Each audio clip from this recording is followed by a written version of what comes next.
Hello students, welcome to digital ventures. मेरा नाम है कासिफ अंसारी और अब हम पढ़ने जा रहे हैं एक बहुत ही इंपॉर्टेंट टॉपिक जिसका नाम है making of the Indian constitution, भारतीय संविधान का बनना। और इसमें अब हम पढ़ेंगे एक बड़ी इंपॉर्टेंट चीज जिसका नाम है टाइमलाइन। देखिए, एक बड़ी इंपॉर्टेंट चीज है कि हमारे देश का संविधान कैसे बना, हमारे देश का संविधान किसने बनाया। अगर ये क्वेश्चन आप भारत में ज्यादातर लोगों से पूछेंगे कि भारत का संविधान किसने बनाया है, तो ऑलमोस्ट सभी लोग कहेंगे कि भारत का संविधान डॉक्टर भीमराव अंबेडकर जी ने बनाया था। लेकिन बच्चों, ये बात बिल्कुल सत्य नहीं है। क्यों?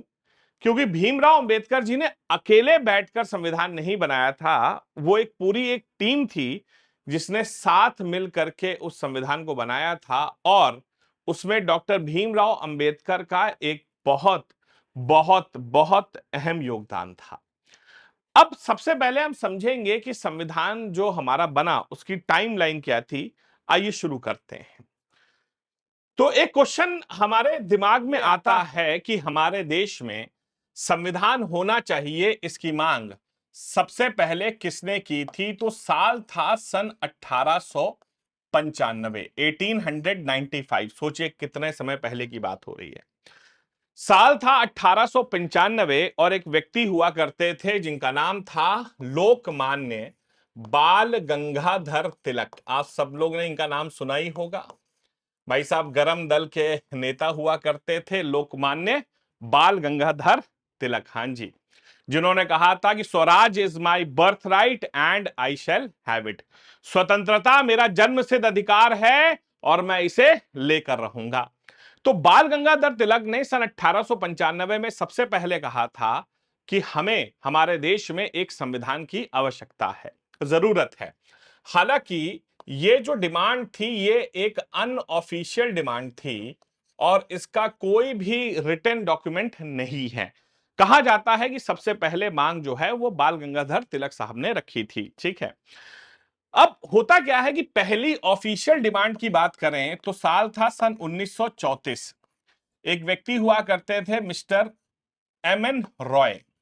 श्री एम एन रॉय वो व्यक्ति थे जिन्होंने हमारे देश में सबसे पहली बार ऑफिशियल डिमांड रखी थी कि भारत में संविधान होना चाहिए। तो भारत में संविधान होना चाहिए, इसकी सबसे पहले ऑफिशियल डिमांड हमारे देश में रखी थी श्री एम एन रॉय ने। एम एन रॉय एक बहुत ही फेमस व्यक्ति हैं। यही वो व्यक्ति हैं जिन्होंने हमारे देश में 1925 में बहुत ही famous Communist Party of India का गठन भी किया था। हाँ जी, आपको मालूम होना चाहिए सन 1917 में दुनिया में एक बहुत बड़ी क्रांति हुई थी जिसे हम रशियन रिवॉल्यूशन कहते हैं, जिसे बॉल्शोविक रिवॉल्यूशन भी कहा जाता है, जिसको शुरुआत रशिया में एक व्यक्ति हुआ करते थे व्लादिमीर लेनिन, उन्होंने की थी। और वो रशिया में कम्युनिस्ट पार्टी ऑफ रशिया के जो हैं फाउंडर हुआ करते थे। और उन्हीं से इंस्पायर्ड होकर के भारत में भी कम्युनिस्ट सोच बनी, समाजवादी सोचें बनी। ठीक है, तो कम्युनिस्ट पार्टी ऑफ इंडिया वो है जो समाजवाद में विश्वास रखती है। और ये लोग बड़े फेमस, एक केस हुआ था हमारे देश में कानपुर कॉन्स्पिरेसी, जिसे कानपुर बॉल्शोविक केस भी कहा जाता है। हमारे देश में कई फेमस कॉन्स्पिरेसी हुई हैं, जैसे दिल्ली कॉन्स्पिरेसी हुई, कानपुर कॉन्स्पिरेसी हुई, लाहौर कॉन्स्पिरेसी हुई, जहां पर सरदार भगत सिंह साहब ने लाहौर के additional superintendent of police Saunders की हत्या भी की थी। वैसे ही हमारे देश में 1924 में एक कानपुर बॉल्शोविक केस हुआ था जिसे कानपुर कॉन्स्पिरेसी कहते हैं। बहुत सारे कम्युनिस्ट लीडर्स कानपुर पहुंचे थे और उनके ऊपर आरोप लगाया था अंग्रेजों ने कि वो षड्यंत्र रच रहे हैं, जिसमें एम एन रॉय हो गए, सैयद उस्मानी हो गए, ऐसे डांगे जैसे लीडर हो गए, ये गिरफ्तार भी हुए थे। कई बार पूछा गया है कानपुर बॉल्शोविक केस के बारे में आपके एग्जामों में। अब कांग्रेस पार्टी ने कहा भाई वाह क्या बात है, पेड़ लगाया हमने, सींचा हमने, है ना, पानी दिया हमने, और भैया ये फल जो हैं ये कम्युनिस्ट खा जाएं, ये तो हम होने नहीं देंगे।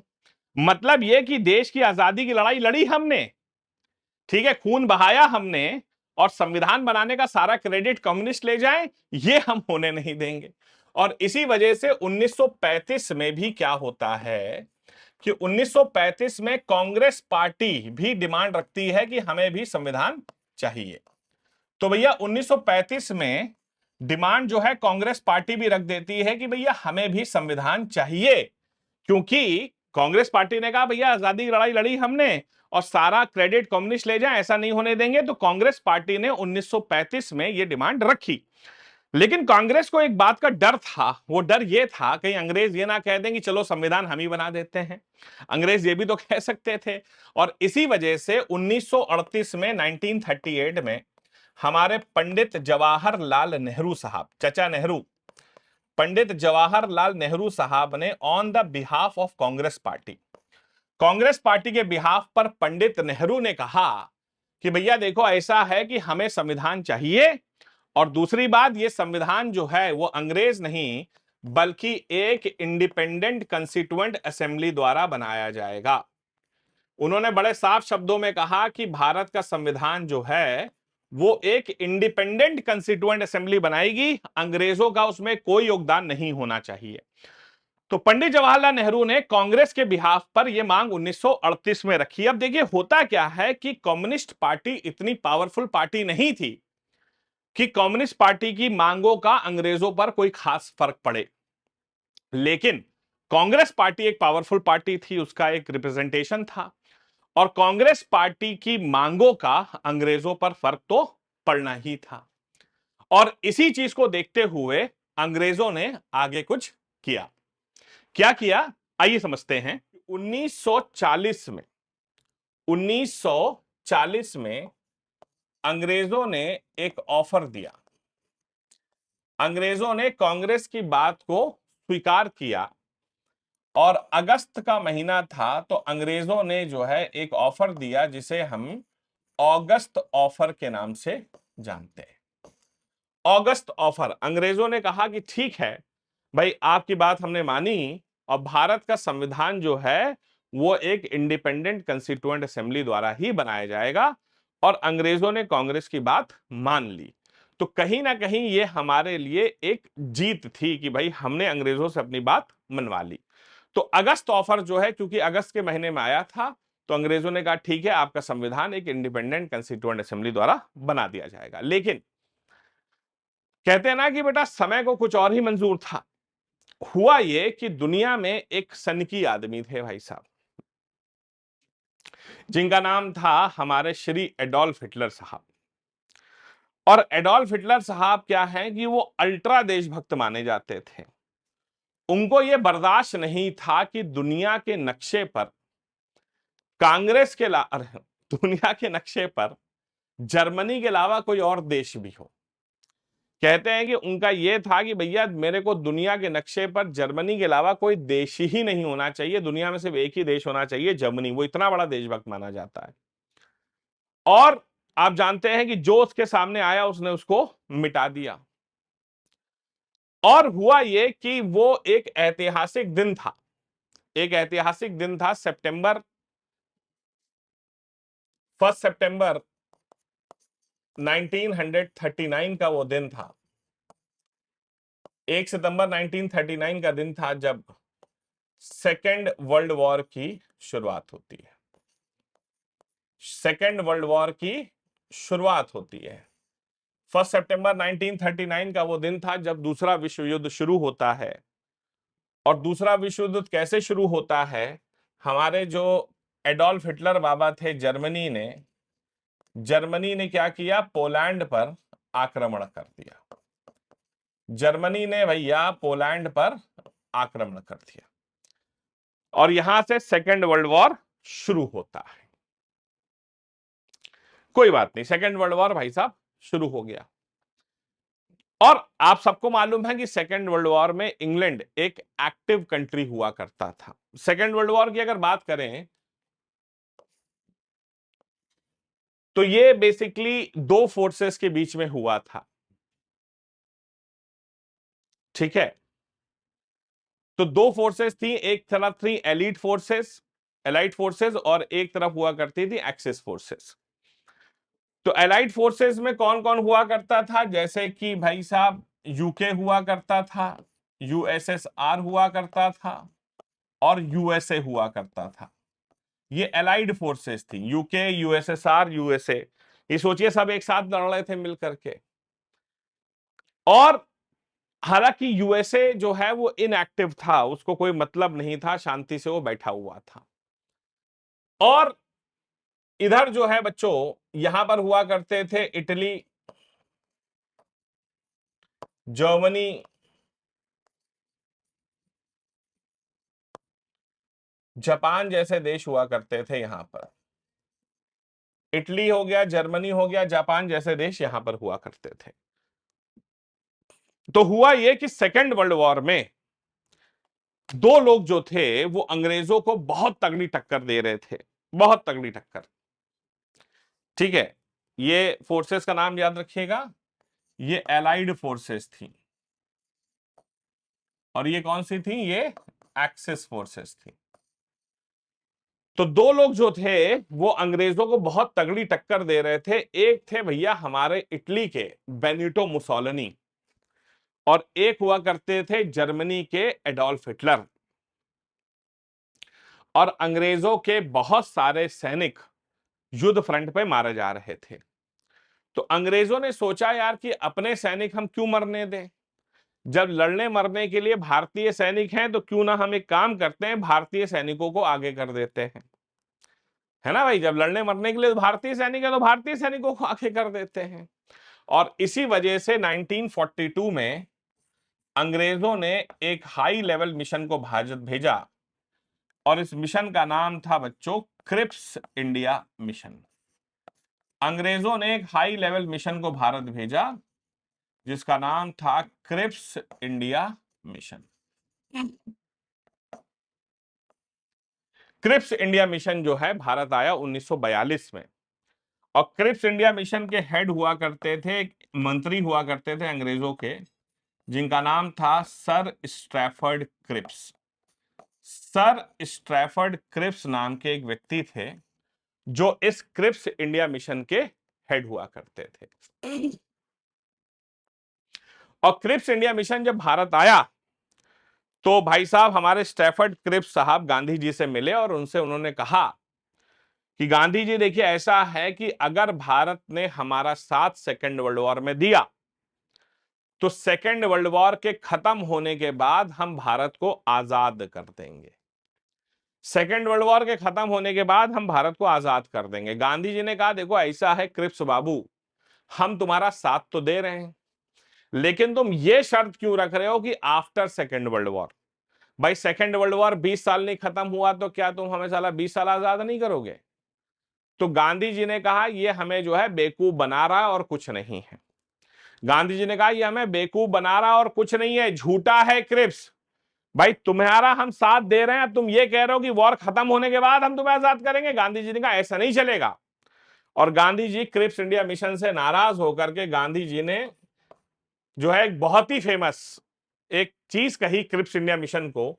इन्होंने कहा ये क्रिप्स इंडिया मिशन जो है वो कुछ नहीं बल्कि एक पोस्ट डेटेड चेक है। It is nothing but it is a post dated cheque of a crashing bank. कितनी बढ़िया बात कही गांधी जी ने। गांधी जी ने कहा कि ये एक ऐसे बैंक का चेक है जिसका दिवालिया निकल चुका है, वो भी post dated cheque. Gandhi ji ने कहा it is a post dated cheque of a crashing bank. Post dated cheque का मतलब होता है आगे आगे, मतलब जैसे मैं आज मेरा बैंक तबाह हो रहा है और मैं कहूं कि आप मेरे से दिसंबर का चेक ले लीजिए, तो पहली चीज तो बैंक आज तबाह हो रहा है, तुम दिसंबर का चेक दे रहे हो। तो पोस्ट डेटेड चेक है वो भी ऐसे बैंक का जिसका दिवालिया निकल चुका है। तो गांधी जी ने कहा कि ये झूठा है और ये कभी हमें लॉलीपॉप पकड़ा रहा है, ये कभी सच नहीं होगा। और गांधी जी क्रिप्स के इंटेंशन को समझ चुके थे और उन्होंने गांधी जी ने एक आखिरी नारा दिया, क्विट इंडिया मूवमेंट। अंग्रेजों भारत छोड़ो। और गांधी जी ने कहा डू और डाई, करो या मरो। गांधी जी कह रहे थे करो या मरो। एक यंग लीडर हुआ करते थे उस जमाने में, उनका नाम था लाल बहादुर शास्त्री, वो कह रहे थे मरो या मारो। ठीक है, तो भाई साहब हमारे देश में जो है करो या मरो का नारा दिया गया, डू और डाई। गांधी जी ने कहा पैरेलल गवर्नमेंट्स फॉर्म हुई, आपने सुना होगा, वो सब हिस्ट्री में पढ़ाएंगे आपको। तो क्रिप्स इंडिया मिशन जो है वो पूरी तरह से फेल हो गया और गांधी जी ने कहा कि भैया ये पोस्ट डेटेड चेक है, ये झूठा आदमी है, कुछ नहीं करेगा। समय आगे बढ़ा। होता क्या है कि अमेरिका अमेरिका जो है ये एक ऐसा देश था भैया जो बिल्कुल शांति से बैठा हुआ था। इसको मतलब ही नहीं था यार लड़ते रहो, मैं तो इनएक्टिव, ठीक है मैं साथ दे दूंगा, कोई परेशानी नहीं है, लेकिन अमेरिका बोल नहीं रहा था। लेकिन ये जो देश है ना, ये सुपर हीरो बन रहा था अपने आप में, ये अपने आप में सुपर हीरो बन गया था भाई साहब। अब हुआ ये कि भैया सब कुछ शांति से चल रहा था, सब कुछ बात शांति से चल रही थी, लेकिन जापान ने क्या किया कि 1941 में, जापान ने 1941 में अमेरिका का एक शांत नेवल बेस हुआ करता था पैसिफिक ओशियन में, जिसका नाम था पर्ल हार्बर, और उस पर्ल हार्बर पे जापानियों ने अटैक कर दिया। ठीक है, पर्ल हार्बर पर जापानियों ने अटैक कर दिया भाई साहब 1941 में। ये जो है जापानियों ने सही नहीं किया। जापान ने अमेरिका का एक शांत नेवल बेस जो कि पैसिफिक में था, पर्ल हार्बर, वहां पर अटैक कर दिया। एक टॉर्पीडो अटैक किया, एयर टॉर्पीडोज, और उस ऑपरेशन का नाम रखा ऑपरेशन टोरा टोरा टोरा। तो ऑपरेशन टोरा टोरा टोरा नाम से क्या है, जापानीज ने अमेरिका के ऊपर आक्रमण किया पर्ल हार्बर पर, और इस आक्रमण में करीब 3,000 अमेरिकी सैनिक मारे गए भाई साहब। वो तैयार नहीं थे युद्ध के लिए।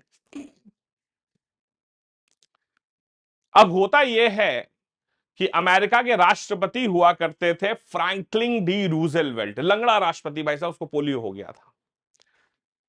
फ्रैंकलिन डी रूजवेल्ट ने जब अपने सैनिकों की लाश देखी ना, तो उसने कहा कि जापान, ऐसा बदला लूंगा कि दुनिया देखेगी, ऐसा बदला लूंगा कि दुनिया देखेगी, तुमने जो किया है वो ठीक नहीं किया है।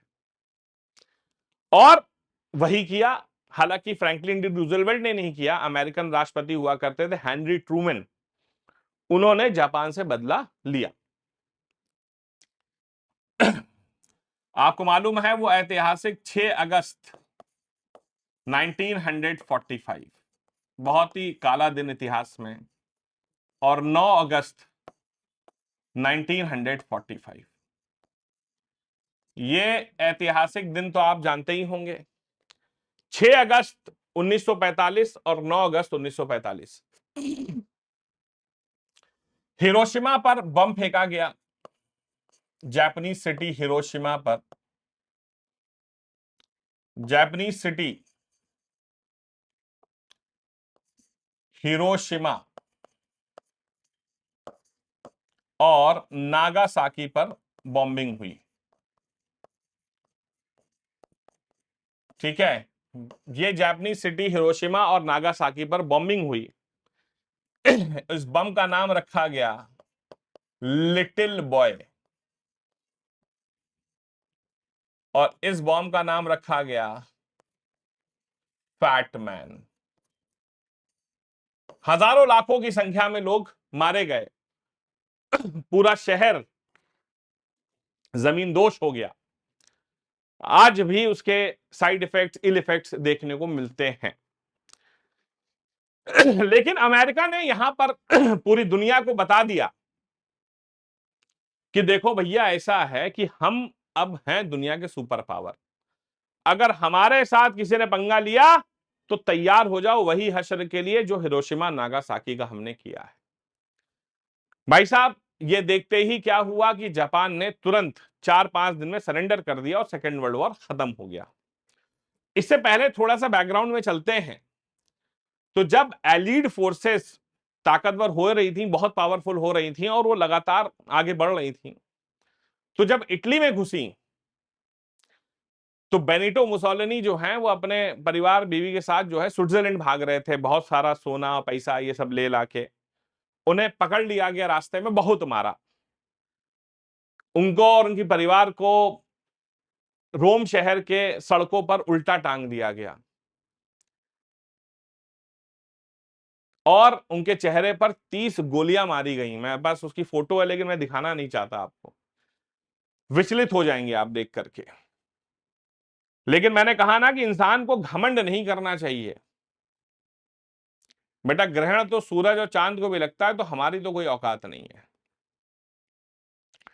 तो बेनिटो मुसोलिनी का तो अंत बहुत बुरा हुआ, उसको जो है रोम की सड़कों पे मारा गया। ये देखकर हमारे एडोल्फ हिटलर बाबू जो हैं वो घबरा गए। उनको मालूम था कि अब इटली के बाद वो जो एलीड फोर्सेस हैं वो आगे बर्लिन शहर की ओर बढ़ रही हैं जर्मनी में। एडोल्फ हिटलर साहब अपनी गर्लफ्रेंड, बताइए क्या नाम था उनका, क्या मालूम है आप लोग को, जल्दी बताइएगा। हम्म। तो एडोल्फ हिटलर साहब अपनी गर्लफ्रेंड के साथ लिव इन में रहा करते थे, आपको मालूम होना चाहिए। उन्होंने शादी नहीं की थी। और हुआ ये कि जब जर्मनी की ओर, बर्लिन शहर की ओर एलीट फोर्सेस बढ़ी, तो एडोल्फ हिटलर साहब ने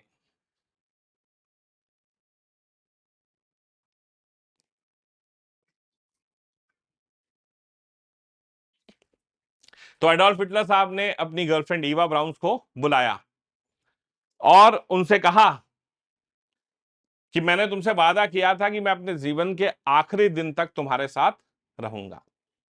तो उनकी गर्लफ्रेंड का नाम था ईवा ब्राउन्स। यस, अपने जीवन के आखिरी दिन तक तुम्हारे साथ रहूंगा। लेकिन जब बर्लिन शहर की ओर फोर्सेस बढ़ी तो उन्होंने अपनी गर्लफ्रेंड ईवा ब्राउन से कहा कि क्या तुम जानते हो मैंने तुमसे कभी शादी क्यों नहीं की। तो ईवा ब्राउन जी ने कहा कि जी हाँ बताइए। तो उन्होंने कहा कि दरअसल मैं पहले से शादीशुदा था। तो ईवा ब्राउन्स ने कहा कि आपने कभी ऐसा बताया नहीं। तो हिटलर जी ने कहा कि दरअसल ऐसा है कि मैंने अपने देश जर्मनी से शादी की थी। तो वो इतना बड़ा देशभक्त था कि उसने अपने देश जर्मनी से ही शादी करी थी। और जब एलीड फोर्सेस ने पूरा बर्लिन शहर तबाह कर दिया तो उसने कहा कि आज मेरी पहली पत्नी की मौत हो गई है, तो अब मैं तुमसे शादी कर सकता हूं। तो ऐसा कहा जाता है कि एडोल्फ हिटलर ने अपना वादा निभाया और ईवा ब्राउन्स के साथ शादी करी, और शादी करते ही दोनों ने आत्महत्या कर ली। हिटलर ने अपनी सेना से कहा था कि मेरे मरने के बाद मेरी बॉडी को भी पूरी तरह से खत्म कर देना, जला देना, कुछ भी करना, ताकि वो दुश्मन के हाथ ना लगे, वरना दुश्मन मेरी बॉडी का जो हाल करेगी वो भी ठीक नहीं होगा। तो जर्मनी खत्म, इटली खत्म, जापान खत्म, Second World War is over. Second World War अगस्त 1945 में खत्म हो गया। और अगर सच्चाई बताऊं ना बेटा, सेकेंड वर्ल्ड वॉर किसी के लिए अच्छा हो या ना हो, हमारे भारत के लिए बहुत अच्छा था। भारत के लिए संजीवनी बूटी से कम नहीं था। अगर सेकेंड वर्ल्ड वॉर ना होता तो आप गारंटी मान लीजिए भारत 10 साल और आजाद ना होता। अब हुआ यह कि सेकेंड वर्ल्ड वॉर के खत्म होने के बाद कहते हैं ना कि युद्ध का एनालिसिस हुआ, और अंग्रेजों ने देखा कि वो युद्ध तो जीत गए हैं, लेकिन इस जीत की इतनी बड़ी कीमत चुकानी पड़ी है कि कई बार कहते हैं ना कि आप जीत कर भी हार जाते हैं। और अंग्रेजों के पास पूरा का पूरा शाही खजाना खत्म हो चुका था।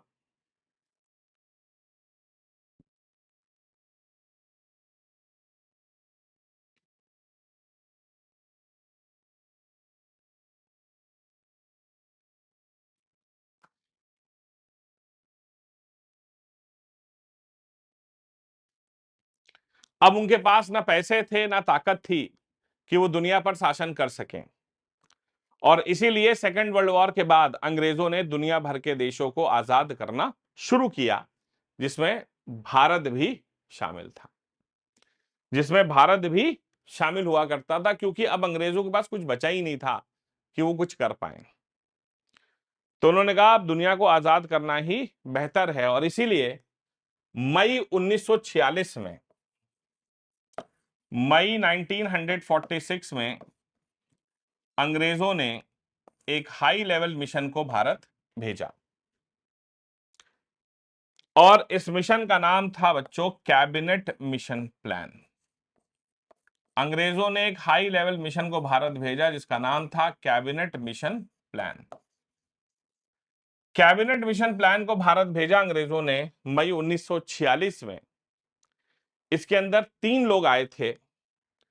एक तो वही थे भैया हमारे क्रिप्स बाबू, एक हुआ करते थे लॉरेंस, और एक हुआ करते थे अलेक्जेंडर। सो क्रिप्स, लॉरेंस और अलेक्जेंडर, ये 3 लोग अंग्रेजों ने मई 1946 में कैबिनेट मिशन प्लान के तहत भेजा।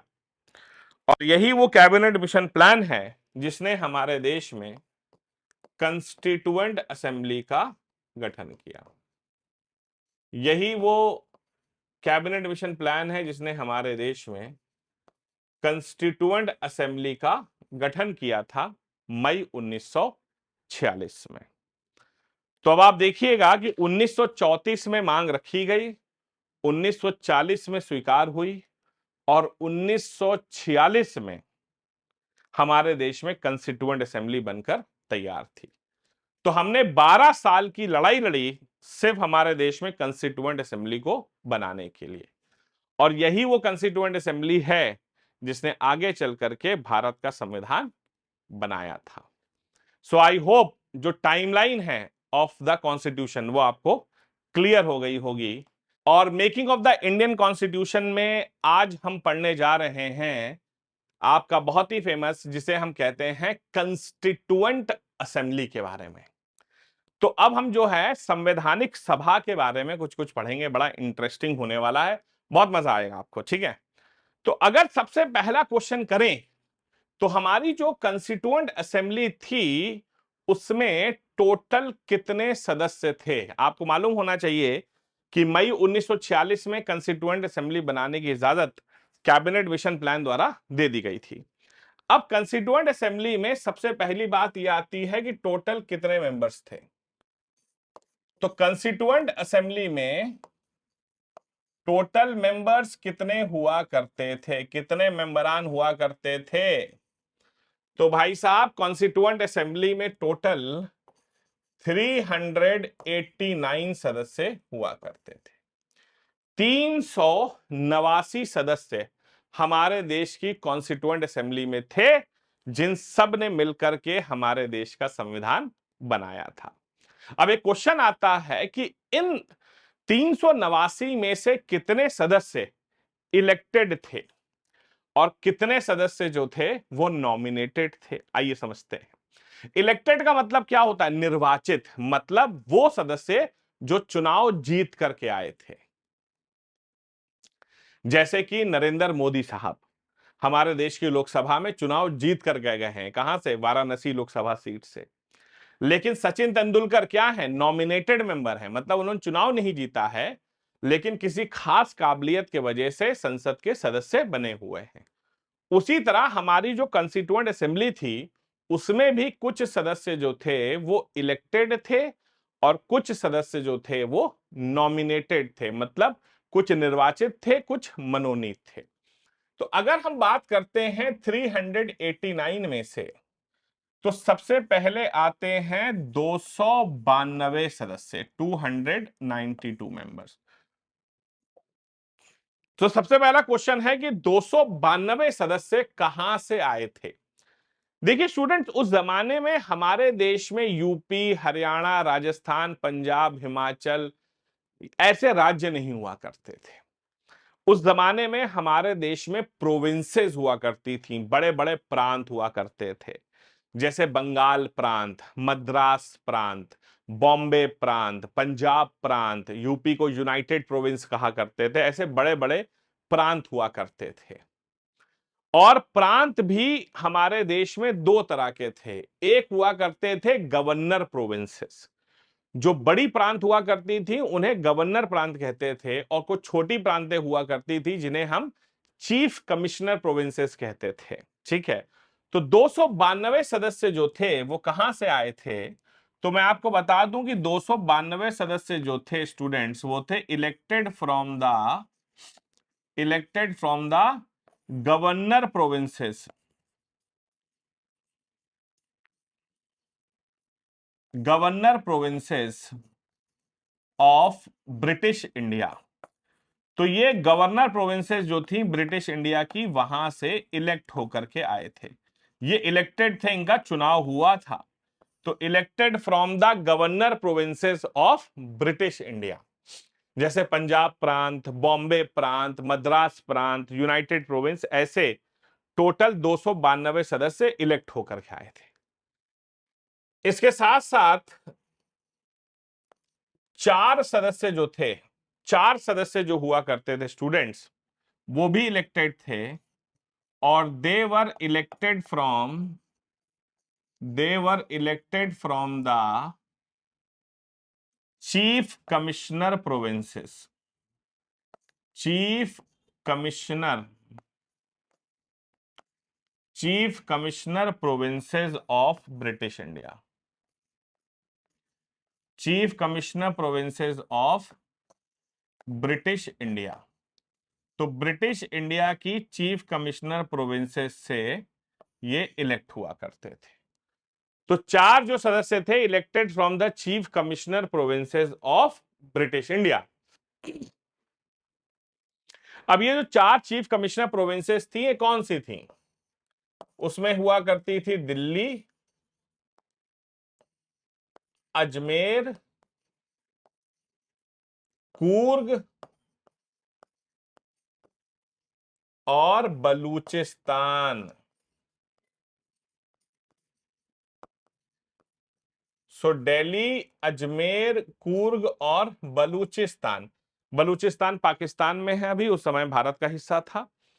सो दिल्ली, अजमेर, कूर्ग और बलूचिस्तान, तो यहां से चार सदस्य जो थे वो चुनकर आए थे। चीफ कमिश्नर प्रोविंसेस थी, बेसिकली छोटी प्रोविंसेस हुआ करती थी। सो अगर हम बात करें तो टोटल इलेक्टेड सदस्य कितने हुआ करते थे, तो हम कह सकते हैं कि टोटल इलेक्टेड सदस्य हुआ करते थे 296। 296 सदस्य जो थे स्टूडेंट्स, वो इलेक्ट होकर के आए थे। और इंटरेस्टिंग फैक्ट बताऊं तो इन 296 सीटों में से सबसे ज्यादा सीटें जीती थी कांग्रेस पार्टी ने। 208 सीटें कांग्रेस ने जीती थी। 73 सीटें जीती थी मुस्लिम लीग नाम की एक पार्टी ने, और 15 सीटें जो थी वो अन्य के खाते में गई थी, जैसे कम्युनिस्ट पार्टी, स्वराज पार्टी, छोटी मोटी पार्टियों में 15 सीटें बढ़ गई थी।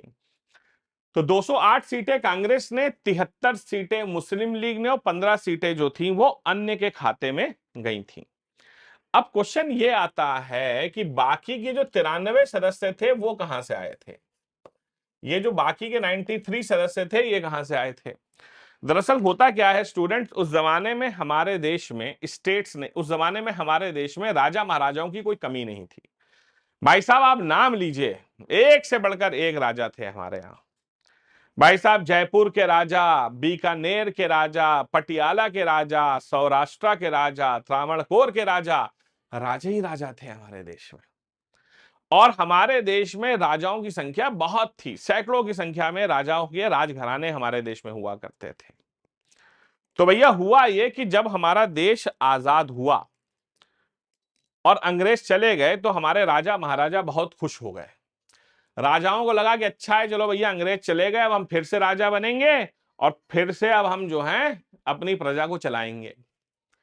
समझ रहे हो? उनको लगा कि गोरे मालिक चले गए, भूरे मालिक अंदर आ जाएंगे।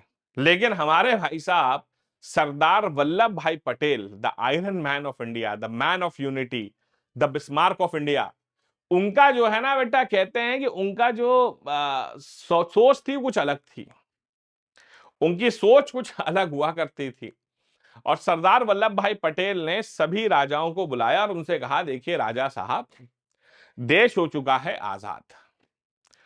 राजा साहब देश हो चुका है आजाद और हमने तय किया है कि देश में लोकतंत्र आएगा, तो आपका राजागिरी तो अब नहीं चलेगी। लेकिन ठीक है, आपकी राजागिरी नहीं चलेगी। अब राजा साहब आपके पास दो ऑप्शन हैं। तो वल्लभ भाई पटेल साहब के साथ मेनन साहब भी हुआ करते थे, ठीक है, उनके बहुत इंपॉर्टेंट आईएएस ऑफिसर थे उस जमाने के। तो सरदार पटेल साहब ने राजाओं को दो ऑप्शन दिए। पहला ऑप्शन कि भैया चुपचाप जैसा हम कहें वैसा करो, अगर हम जो कह रहे हैं वैसा करोगे तो हमसे रहम की उम्मीद रख सकते हो।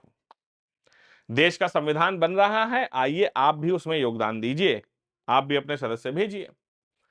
और दूसरा ऑप्शन है कि भैया अब आप नहीं मानोगे तो हमें भाई साहब फिर क्या करना पड़ेगा, पुलिस एक्शन करना पड़ेगा और आपसे आपका साम्राज्य छीनना पड़ेगा, और फिर आपको हमसे रहम की कोई उम्मीद मत रखिएगा, हम कुछ करेंगे नहीं। तो हुआ ये कि कुछ राजा महाराजा मान गए, कुछ नहीं माने, कुछ नानुकुर करने लगे। उनमें से जैसे एक बहुत ही फेमस हैदराबाद के निजाम हुआ करते थे, वो कहने लगे भैया हम तो नहीं मानेंगे। तो हैदराबाद के निजाम साहब मना कर रहे थे, तो भैया फिर क्या किया, ऑपरेशन पोलो किया गया, पुलिस एक्शन हुआ और हैदराबाद के निजाम फिर ऐसे माने। तो भाई साहब कुल मिला के राजा महाराजा मान ही गए कि ठीक है भैया, हम कोई बात नहीं, हम वल्लभ भाई पटेल साहब जैसा कहते हैं वैसा हम करते हैं। तो उन्होंने कहा बताइए क्या करना पड़ेगा। तो वल्लभ भाई पटेल साहब ने कहा एक काम करिए कि देश का संविधान बन रहा है, हम चाहते हैं कि आपका भी रिप्रेजेंटेशन हो, तो आप अपने पसंद के कुछ सदस्यों को कॉन्स्टिट्यूएंट असेंबली में भेजिए, हम आपको यह अधिकार देते हैं कि आप जिसको भेजेंगे हम उसको स्वीकार कर लेंगे। राजा साहब से कहा आप इलेक्शन मत कराइए, राजा उसी में खुश, तुम चले जाओ, तुम चले जाओ, तुम चले जाओ, राजा इसी में कुछ है भाई साहब, मेरा भोकाल है, मुझे चुनाव नहीं, जिसको भेजूंगा उसको स्वीकार करना पड़ेगा। तो 93 सदस्य जो हैं वो राजा महाराजाओं के यहां से आए थे, nominated from the nominated from the princely states. तो 93 सदस्य जो हैं वो प्रिंसली स्टेट से बच्चों क्या हुए थे, नॉमिनेट हुए थे, nominated from the princely state. तो 93 सदस्य जो थे वो प्रिंसली स्टेट से नॉमिनेट हुए थे, मतलब उनका चुनाव नहीं हुआ था, बस उनको जो है राजा महाराजाओं ने भेज दिया था, क्योंकि राजा महाराजाओं की इज्जत रखनी थी। तो हमने कहा ठीक है भाई, 93 सदस्य नॉमिनेट हो गए हमारे प्रिंसली स्टेट से। तो इस तरह से टोटल हमारे 389 सदस्य थे। तो अगर आपसे पूछा जाए इलेक्टेड कितने थे तो 296 थे, नॉमिनेटेड कितने थे, तो नॉमिनेटेड जो थे वो 93 थे, जो राजा महाराजाओं के ऐसे आए थे। ठीक है, अब इसमें से कई बार पूछ लेते हैं कि एक बात बताओ कि जो टोटल 389 सदस्य थे इसमें से महिलाएं कितनी हुआ करती थी। तो 389 में से टोटल 15 महिलाएं हुआ करती थी, मतलब कि 281 जो है पुरुष सदस्य थे और 15 जो है महिलाएं सदस्य थी। उस जमाने में बहुत ही फेमस महिलाएं जैसे सरोजनी नायडू जैसी लोग जो हैं, सुचित्रा कृपलानी जैसी महिलाएं इसकी सदस्य हुआ करती थी। ठीक है मेरे बच्चों, हाँ जी, उस जमाने में भारत में 15 महिलाओं का रिप्रेजेंटेशन था, बहुत बड़ी बात थी। यूरोपियन कंट्रीज में और बाकी वेस्ट में तो महिलाओं को बहुत बाद में अधिकार मिले हैं। एनीवेज आगे बढ़ते हैं। अब अब क्वेश्चन ये आता है कि कंस्टिट्यूएंट असेंबली के जो सदस्य थे उनका नंबर इतना स्पेसिफिक क्यों था, 389, 389 ही क्यों थे भाई साहब, 390 भी तो हो सकते थे, 380 भी हो सकते थे, 400 भी हो सकते थे, ये 389 की क्या भाई बात है, समझिएगा, बहुत अच्छा पॉइंट है। लिख लो बच्चों, the members of the constituent assembly, the members of the constituent assembly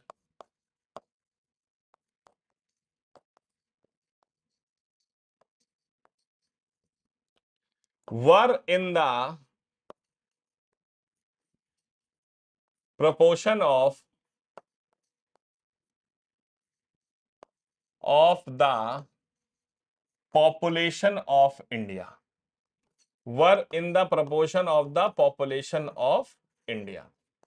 तो जो कॉन्स्टिट्यूएंट असेंबली के सदस्य थे वो भारत की आबादी के अनुपात में थे। क्या अनुपात था, 1 मेंबर, एक सदस्य जो है, इज टू 1 मिलियन पॉपुलेशन, एक सदस्य जो है वो 1 मिलियन आबादी का रिप्रेजेंटेशन कर रहा था, मतलब हर 10 लाख लोगों का रिप्रेजेंटेशन एक व्यक्ति द्वारा था। तो हर 10 लाख लोगों का रिप्रेजेंटेशन एक व्यक्ति कर रहा था, मतलब कि उस जमाने में भारत की आबादी जो थी वो 389 मिलियन थी, 38 करोड़ 90 लाख। तो 38 करोड़ 90 लाख देश की आबादी थी। आप सोचिए जरा एक बार। और आपको मालूम है कि भारत में अंग्रेज कितने थे? मैं बताऊंगा तो आपको बिल्कुल अच्छा नहीं लगेगा। हमारे देश में अंग्रेजों की संख्या थी कुल मिलाकर के 1,05,000, ऊपर से नीचे और दाएं से बाएं सारा मिला दीजिए तो भारत में अंग्रेज थे 1,05,000। तो 38 करोड़ 90 लाख लोग मिल करके 1,05,000 का सामना नहीं कर पाए। क्यों नहीं कर पाए? क्योंकि अंग्रेजों ने 38 करोड़ 90 लाख लोगों को कभी एक होकर रहने ही नहीं दिया।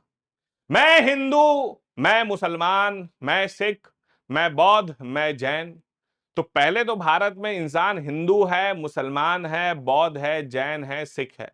उसके बाद वो ब्राह्मण है, राजपूत है, सैयद है, शेख है, एससी है, एसटी है। उसके बाद वो गुजराती है, बिहारी है, बंगाली है, राजस्थानी है, मणिपुरी है। उसके बाद अगर कुछ बचता है तो ठीक है, हम हिंदुस्तानी हैं। समझ रहे हो? तो हिंदुस्तान की खासियत क्या है कि इस देश में आपको सब मिलेंगे। इस देश में आपको हिंदू मिलेगा, मुसलमान मिलेगा, ब्राह्मण मिलेगा, राजपूत मिलेगा, जाट मिलेगा, बिहारी मिलेगा, गुजराती मिलेगा, मणिपुरी मिलेगा, हरियाणवी मिलेगा, सिर्फ भारतीय नहीं मिलेगा। और अंग्रेज ये बात बहुत पहले ही भाप गए थे कि उन्होंने हमेशा, वो कहते हैं ना कि बेटा डिवाइड एंड रूल, हिंदू को मुसलमान से लाओ, मुसलमान को सिखों से लाओ, उसको उससे लड़ाओ, ऊंचे को नीचे से लाओ, नीचे को और नीचे वाले से लड़ाओ, बस यही चलता रहता था। And they were very happy in that. तो इसीलिए कहा जाता है ना, गांधी जी का सबसे बड़ा योगदान क्या है? तो लोग कह देते हैं सर गांधी जी का सबसे बड़ा योगदान यह कि उन्होंने हमें आजाद कराया। बिल्कुल नहीं बच्चों, गांधी जी का सबसे बड़ा योगदान यह है कि उन्होंने, सबसे बड़ा योगदान गांधी जी का क्या है? गांधी जी का सबसे बड़ा योगदान यह है कि उन्होंने ही converted the classes into masses. जो लोग अलग अलग क्लासेस में बटे हुए थे उन्हें मासेस में कन्वर्ट किया। और एक कहावत तो आपने सुनी होगी ना, united we stand and divided we fall. तो united we stand and divided we fall, ये सच्चाई है, बहुत बड़ी सच्चाई है। और अंग्रेजों ने हमेशा इसी का फायदा उठाया। ठीक है, अब क्वेश्चन ये आता है कि हमारे जो कंस्टिट्यूएंट असेंबली के सदस्य, मैंने कहा इलेक्टेड थे, क्या उनको जनता ने इलेक्ट किया था? नहीं, नहीं भाई, उस जमाने में हमारे देश में कोई इलेक्शन कमीशन जैसी बॉडी थोड़ी ना थी। उस जमाने में इलेक्शन कमीशन जैसी कोई बॉडी थोड़ी नहीं थी। मतलब उस जमाने में ऐसा नहीं था कि हम 18 साल के हो गए हम वोट डालेंगे। इसीलिए जो हमारे देश की कंस्टिट्यूएंट असेंबली के जो लोग हैं, जो क्रिटिसाइजर्स हैं, जो क्रिटिक्स हैं, वो कहते हैं कि हमारे देश की कंस्टिट्यूएंट असेंबली जो है वो ट्रू डेमोक्रेटिक बॉडी नहीं थी। क्यों नहीं थी? कि उसे जनता ने नहीं चुना था। क्योंकि जनता ने नहीं चुना था इसलिए वो ट्रू डेमोक्रेटिक बॉडी नहीं थी, ऐसा वो लोग कहते हैं। ठीक है, प्लस और क्रिटिक्स का कहना है कि हमारे देश की कंस्टिट्यूएंट असेंबली में आम आदमी नहीं था, 95% उसमें लॉयर्स थे। तो इसी वजह से जो हमारी भाषा है संविधान की वो बहुत कॉम्प्लेक्स लिखी गई है। ठीक है, लिख लीजिए, the members of the constituent assembly, the members of the constituent assembly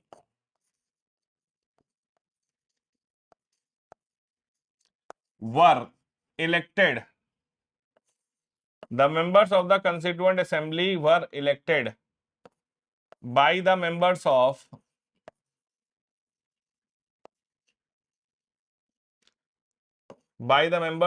the provincial constituent assembly, by the members of provincial assemblies, by the members of provincial assembly। अब आप पूछेंगे इसका मतलब क्या है, प्रोविंशियल असेंबली का मतलब क्या है? देखो, जैसे कि मान लो कि बंगाल प्रोविंस में 40 सदस्य कॉन्स्टिट्यूएंट असेंबली में आने थे, तो बंगाल की अपनी एक प्रोविंशियल असेंबली थी। तो प्रोविंशियल असेंबली के सदस्यों ने कॉन्स्टिट्यूएंट असेंबली के सदस्यों को चुना था। मतलब उसी तरह से जैसे अभी हमारी लोकसभा होती है तो लोकसभा में वोटिंग हम करते हैं। अब बस फर्क इतना हो गया कि लोकसभा के सदस्यों को विधानसभा के सदस्य अगर चुन लें तो वो कंसेप्ट वहां पे हो जाएगा। तो उसी तरह जो कॉन्स्टिट्यूएंट असेंबली के सदस्य हुआ करते थे उनको जो प्रोविंस की असेंबली थी उन्होंने चुना था। मतलब ये हम साफ कह सकते हैं कि it was not based, it was not based, it was not based on adult franchise. बहुत साफ शब्दों में, it was not based on adult franchise. ये भैया एडल्ट फ्रेंचाइज पर बेस्ड नहीं था, ठीक है। It was not based on adult franchise, मतलब जनता ने वोट नहीं डाला था, पहली चीज। दूसरा, it was not, it was not a direct election. तो ये डायरेक्ट इलेक्शन नहीं था क्योंकि जनता ने वोट नहीं डाला था। मतलब ये वाली बात है कि पॉलिटिशियंस ने मिल करके पॉलिटिशियंस को चुना था। सो एडल्ट फ्रेंचाइज पर नहीं था और डायरेक्ट इलेक्शन नहीं था, तो इनडायरेक्टली चुने गए थे कॉन्स्टिट्यूएंट असेंबली के सदस्य जो हैं वो प्रोविंशियल असेंबलीज द्वारा चुने गए थे। मतलब अगर हम कहें कि लोकसभा के सदस्यों को विधानसभा के सदस्यों ने चुन लिया, ठीक है। मतलब और आसान शब्दों में बताएं तो नरेंद्र मोदी जी को लोकसभा का सदस्य हमने नहीं बल्कि योगी आदित्यनाथ जी ने चुन लिया हो, समझ रहे हैं।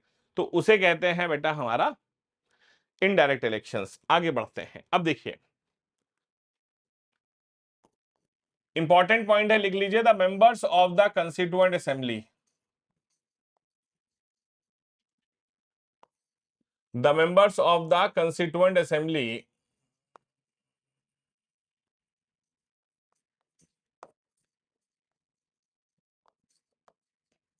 were divided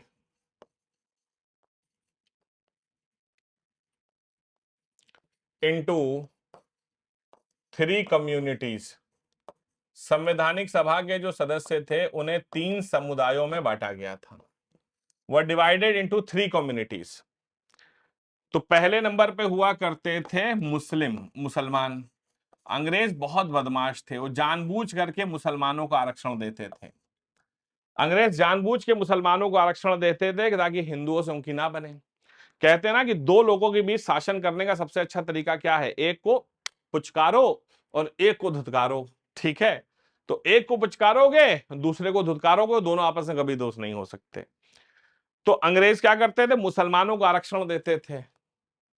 अंग्रेज क्या करते थे, सिखों को आरक्षण देते थे। तो मुस्लिम थे, सिख थे, और तीसरे नंबर में थे अदर्स। तीसरे नंबर पे कहा गया अदर्स। अदर्स का मतलब क्या था, all excluding, all excluding Muslim and Sikh. मुसलमान और सिखों को छोड़ करके बाकी सब अन्य के खाते में आया करते थे। All excluding Muslim and Sikh. तो मुसलमान और सिखों को छोड़कर बाकी सब अन्य के खाते में आया करते थे, ठीक है। जैसे हिंदू हो गए, बुद्धिस्ट हो गए, जैन हो गए, क्रिश्चियंस हो गए, वो सब अदर्स में चले गए। तो 3 कम्युनिटीज में अंग्रेजों ने बांटा था, ठीक है। उसके अलावा कहते हैं कि उस जमाने में जितने भी प्रसिद्ध हस्तियां थीं वो सारे के सारे कंस्टिट्यूएंट असेंबली के सदस्य हुआ करते थे, सिवाय 2 लोगों को छोड़ करके। All important personalities of that time, all important personalities,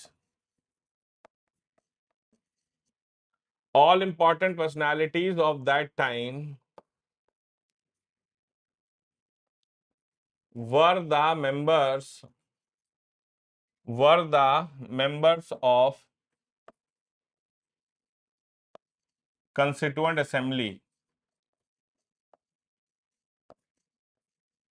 except, उस जमाने की जितनी प्रसिद्ध हस्तियां थीं सब संवैधानिक सभा की सदस्य थीं सिवाय 2 लोगों को छोड़ करके।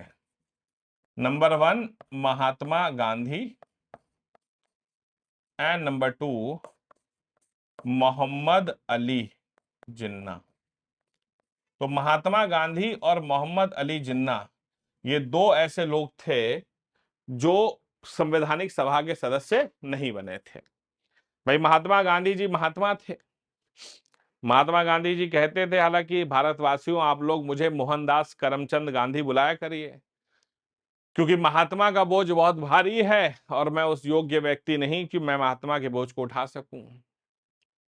गांधी जी को महात्मा की उपाधि किसने दी थी, जल्दी बताइएगा, मालूम है आप लोग को? गांधी जी को महात्मा और बापू, ये दो उपाधियां दी गई थी। दोनों फेमस उपाधियां उन्हें रविंद्रनाथ टैगोर ने दी थी। एक बार कई बच्चे मुझसे पूछते हैं, सर गांधी जी को फादर ऑफ द नेशन की उपाधि किसने दी थी? ये क्वेश्चन है जिसके ऊपर एक आरटीआई डाला गया था एक स्टूडेंट द्वारा, और भारत सरकार ने 20 दिन तक सारे दस्तावेज खंगालने के बाद उस बच्ची को जवाब दिया था कि गांधी जी को कभी भी फादर ऑफ नेशन की कोई भी ऑफिशियल टाइटल नहीं दिया गया था। वो बस लोग बोलने लगे तो एक परंपरा बन गई। हालांकि Gandhi ji was never given official title of father of nation. एक बार नेताजी सुभाष चंद्र बोस जी ने उन्हें फादर ऑफ द नेशन कहकर संबोधित जरूर किया था, लेकिन वो कोई ऑफिशियल रिकॉर्ड्स नहीं है। और मोहम्मद अली जिन्ना को तो जानते ही हैं आप।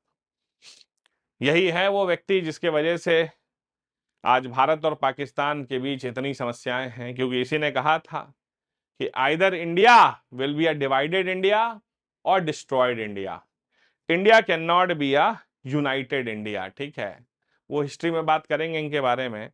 तो ये दो लोग छोड़ दीजिए तो बाकी सारे के सारे जो हैं, ठीक है, हाँ जी, सारे के सारे लोग जो हैं कंस्टिट्यूएंट असेंबली में थे।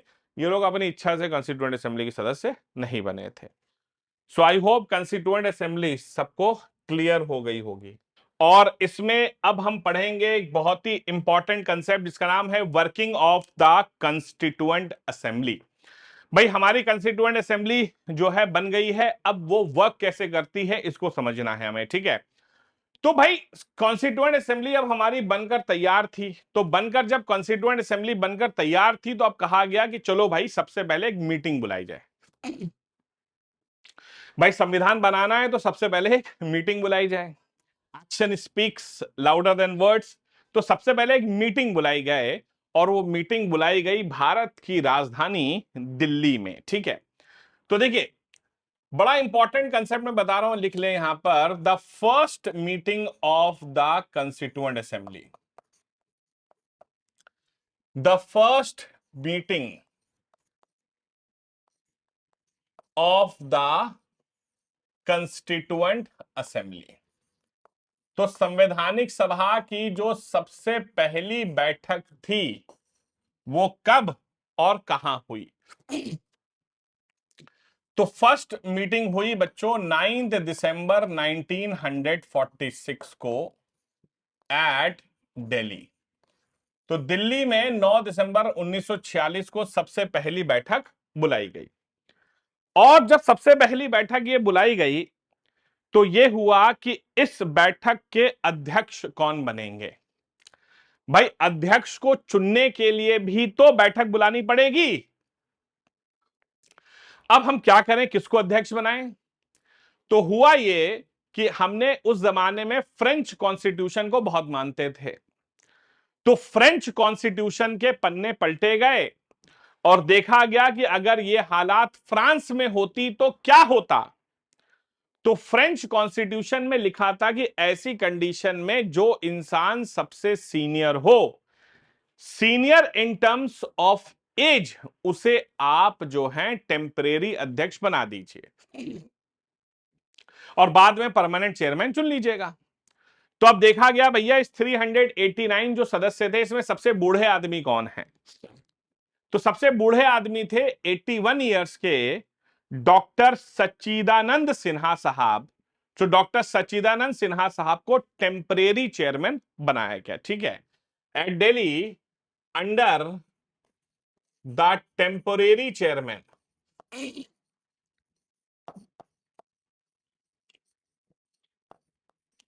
Under the temporary chairman doctor Sachchidananda Sinha, under the temporary chairman doctor Sachchidananda Sinha. तो डॉक्टर सच्चिदानंद सिन्हा साहब जो थे वो टेम्परेरी चेयरमैन बने 9 दिसंबर 1946 को। इसके 2 दिन बाद 11 दिसंबर 1946 को 11 दिसंबर 1946 को डॉक्टर राजेंद्र प्रसाद साहब को परमानेंट चेयरमैन बना दिया गया। डॉक्टर राजेंद्र प्रसाद साहब को परमानेंट चेयरमैन बनाया गया कब? 11 दिसंबर 1946 को। डॉक्टर राजेंद्र प्रसाद जो आगे चल करके भारत के राष्ट्रपति भी बने थे, पहले first president of India doctor Rajendra Prasad. अब यह हुआ कि यार मीटिंगें तो होती रहेंगी। अब यह हुआ भैया कि मीटिंगें तो होती रहेंगी, लेकिन अब मीटिंगें हमारी होती रहेंगी तो कई बार डॉक्टर राजेंद्र प्रसाद अनअवेलेबल भी हो सकते हैं, बीमार हो सकते हैं, कुछ भी हो सकता है। तो भैया आप एक काम करिए, कुछ डेप्यूटी चेयरमैन वगैरह भी नियुक्त कर लीजिए। और इस वजह से दो लोगों को हमारे संवैधानिक सभा में डेप्यूटी चेयरमैनशिप के रूप में भी नियुक्त किया गया। तो डेप्यूटी चेयरमैन दो बनाए गए ताकि अगर कोई ना हो तो ये लोग संबोधित कर सकें। तो उसमें थे श्री एच.सी. मुखर्जी,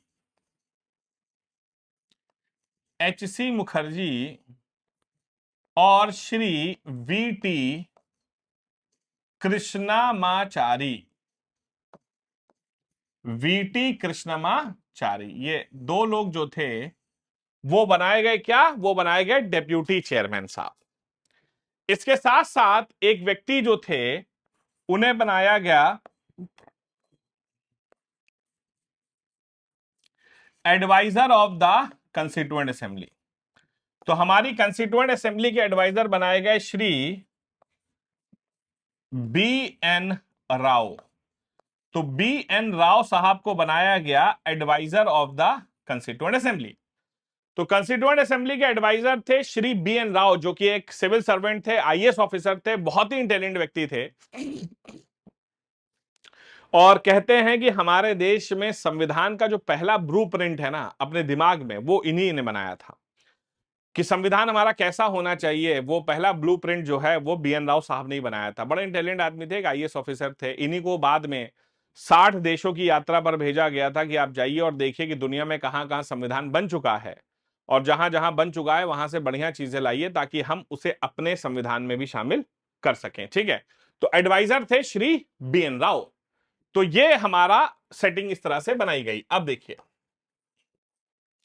लेकिन एक खराब दिन आया, 3 जून 1947 का वो ऐतिहासिक दिन।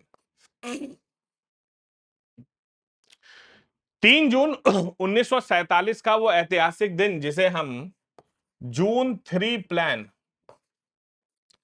या माउंट बेटन प्लान भी कहते हैं। यही वो दिन था बच्चों जिस दिन डिसाइड हुआ कि इंडिया और पाकिस्तान दो अलग अलग देश बनेंगे। क्या कर सकते थे, मजबूरी थी, फाइनली डिसाइड हुआ कि ठीक है भाई, इंडिया और पाकिस्तान दो अलग अलग देश बनेंगे। वो 3 जून 1947 को जून 3 प्लान या माउंट बेटन प्लान में डिसाइड हुआ। और जब ये डिस्कशन हुआ तो हमारे देश की कंस्टिट्यूएंट असेंबली में जो 389 सदस्य थे उसमें से 90 सदस्यों ने इस्तीफा दे दिया, और हमारे जो अब सदस्य थे वो 299 बचे, क्योंकि 90 सदस्य पाकिस्तान की कंस्टिट्यूएंट असेंबली में चले गए। जाहिर सी बात है भाई, पाकिस्तान की भी तो अब कॉन्स्टिट्यूएंट असेंबली बनेगी। तो 90 सदस्यों ने इस्तीफा दे दिया और 299 सदस्य हमारे पास बचे, जिसमें से 229 सदस्य जो थे वो प्रोविंसेस के थे और 70 सदस्य जो थे वो प्रिंसली स्टेट्स के। टोटल 299 सदस्य हमारे पास थे। बहुत बढ़िया। अब बड़ा इंटरेस्टिंग क्वेश्चन आता है कि भैया ये जो पाकिस्तान है, जो कभी मानता नहीं है, इस पाकिस्तान के नाम का मतलब क्या होता है? तो आप कहेंगे सर पाकिस्तान का मतलब होता है पाकिस्तान। नहीं बेटा, बिल्कुल पाक नहीं, बहुत नापाक है। पाकिस्तान कोई नाम नहीं था। दरअसल पाकिस्तान को पाकिस्तान नाम दिया था एक व्यक्ति थे जिनका नाम था चौधरी रहमत अली। और चौधरी रहमत अली जो है, असल में क्या है कि पाकिस्तान कोई नाम नहीं, एक मांग है जो मुस्लिम लीग ने कांग्रेस के सामने रखी थी। वो कुछ क्षेत्र था जो मिल करके पाकिस्तान बनाता है। तो उन्होंने कहा था भैया हमें चाहिए पंजाब। बहुत बढ़िया बात है, क्या बात है, तुम्हें पंजाब भी चाहिए, क्या बात है। तो उन्होंने कहा भाई हमें चाहिए पंजाब। उन्होंने कहा हमें चाहिए अफगानिस्तान। उन्होंने कहा हमें चाहिए कश्मीर। ये कश्मीर के तो हमेशा शौकीन है, मिला कभी नहीं, बात अलग है। उन्होंने कहा हमें चाहिए सिंध, और उन्होंने कहा कि हमें चाहिए बलूचिस्तान। तो पंजाब, अफगान, कश्मीर, सिंध और बलूचिस्तान मिलकर के पाकिस्तान बनाता है। तो अब आप कहेंगे सर ये आई क्या है, इंडिया भी मांग लिया क्या उन्होंने? नहीं बेटा, इतनी औकात नहीं उनकी। आई दरअसल क्या है, पाकिस्तान ने कहा भैया पानी भी तो दोगे पीने को। तो आई से बेटा उन्होंने इंडस वाटर मांगा था, इंडस। तो आई से क्या था, इंडस था। तो पंजाब, अफगानिस्तान, कश्मीर, सिंध और बलूचिस्तान मिलकर के बनाता पाकिस्तान, प्लस आई से बनती है उसकी इंडस रिवर। ये सारे क्षेत्र मिल करके हमारे देश में बनाते थे NWFP, north western frontier province, इसी को कहा जाता था। ये सारा क्षेत्र मिलकर के हमारे देश में बनता था NWFP, जिसे नॉर्थ वेस्टर्न फ्रंटियर प्रोविंस भी कहते थे। एक व्यक्ति का नाम सुना होगा आपने, खान अब्दुल गफ्फार खान, जिन्हें हम बच्चा खान या शेर खान भी कहते हैं। हाँ जी, खुदाई खिदमतगार मूवमेंट पढ़िएगा, हिस्ट्री में बताएंगे आपको। तो खान अब्दुल गफ्फार खान इसी क्षेत्र से आते थे, जिन्हें फ्रंटियर गांधी के नाम से भी पुकारा जाता है, सीमांतर गांधी जी। और वही पहले विदेशी हैं जिन्हें भारत रत्न भी मिला था। यस, एग्जाम में कई बार पूछा जाता है, first foreigner to won the Bharat Ratna Khan Abdul Ghaffar Khan, the frontier Gandhi. Afghanistan से थे, पश्तू व्यक्ति थे, पश्तून। हाँ जी, तो वेरी फेमस खान अब्दुल गफ्फार खान। ठीक है बच्चों, आगे बढ़ते हैं। तो ये पाकिस्तान वालों की हमेशा से मांग थी, भैया हमें ये दे दिया जाए। चलो कोई बात नहीं, उनकी बात हमने थोड़ी थोड़ी तो मान ही ली। चलिए एनीवेज, अब जो हमारी कंस्टिट्यूएंट असेंबली थी ना बेटा, वो असल में क्या है कि कंस्टिट्यूएंट असेंबली अब दो तरफा काम कर रही थी। यहां पर एक समस्या समझिएगा, हमारी जो कंस्टिट्यूएंट असेंबली थी वो एक समस्या में फंस गई। देश आजाद हो चुका था, देश आजाद हो चुका था, लेकिन सरकारें तो देश में थी नहीं, एक तरह से प्रॉपर लोकसभा वगैरह थी नहीं। तो कंस्टिट्यूएंट ही असेंबली थी जो काम कर रही थी। और कंस्टिट्यूएंट असेंबली का दो काम था। पहला था कि हमारे देश का कॉन्स्टिट्यूशन बनाना, भाई कॉन्स्टिट्यूशन मेकिंग, भाई कॉन्स्टिट्यूशन का मेकिंग, ठीक है। तो हमारे देश का जो संविधान बन रहा था वो भी उनको बनाना था, और देश को चलाने के लिए जो ऑर्डिनरी कानून बन रहे थे वो भी उन्हें बनाने थे। तो होता यह था कि कॉन्स्टिट्यूएंट असेंबली दो तरीके से बैठती थी, जब देश में संविधान बनता था और जब देश के लिए ऑर्डिनरी लॉज बनते थे। तो जब संविधान बनने के लिए मीटिंग बैठती थी तो अध्यक्षता जो है बेटा राजेंद्र प्रसाद करते थे, याद रखिएगा। हमेशा जब भी मीटिंग होती थी कॉन्स्टिट्यूशन बनाने की तो राजेंद्र प्रसाद अध्यक्ष होते थे। जब मीटिंग नॉर्मल लॉस के लिए होती थी तो जीवी मालवानकर साहब हुआ करते थे, जीवी मालवानकर साहब। और यही वो जीवी मालवानकर साहब हैं जो आगे चलकर हमारे देश की लोकसभा के पहले स्पीकर भी बने थे। तो जीवी मालवानकर साहब जो थे, जब ऑर्डिनरी लॉस बनते थे देश के कॉन्स्टिट्यूएंट असेंबली में तो उसकी अध्यक्षता वही करते थे, ठीक है। राजेंद्र प्रसाद साहब जब संविधान के लिए मिलते थे तो होते थे, बाकी जीवी मालवनकर साहब संभाल लिया करते थे, ठीक है। आगे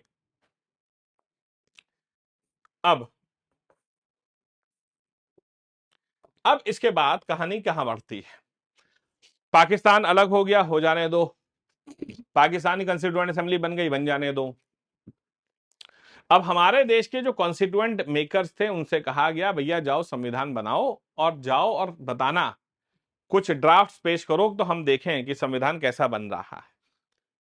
तो अब पाकिस्तान की संवैधानिक सभा बन गई थी, बन जाने तो कोई परेशानी नहीं है भाई। पाकिस्तान की जब संवैधानिक सभा बन गई और हमारे देश की कंस्टिट्यूएंट असेंबली में टोटल 299 सदस्य बचे थे, तो भैया उनसे कहा गया कि जाओ और जा करके संविधान बनाना शुरू करो। भाई जाओ और संविधान बनाना शुरू करो।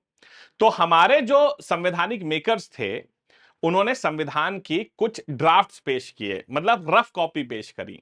भाई ऐसा थोड़ी ना होता है कि आप छोटे मोटे चीजों से ही काम कर लें, नहीं, ऐसा नहीं हो सकता। भाई इतनी बड़ी चीज संविधान बन रही थी, तो ऐसा आप नहीं कर सकते कि भाई डायरेक्टली एक चीज बनाई और से पास हो गया, उसमें बहुत सारे चेंजेस होने पड़ते हैं, तो इसीलिए रफ कॉपी पेश की गई। ठीक है, तो आप लिखेंगे the constituent assembly, the constituent assembly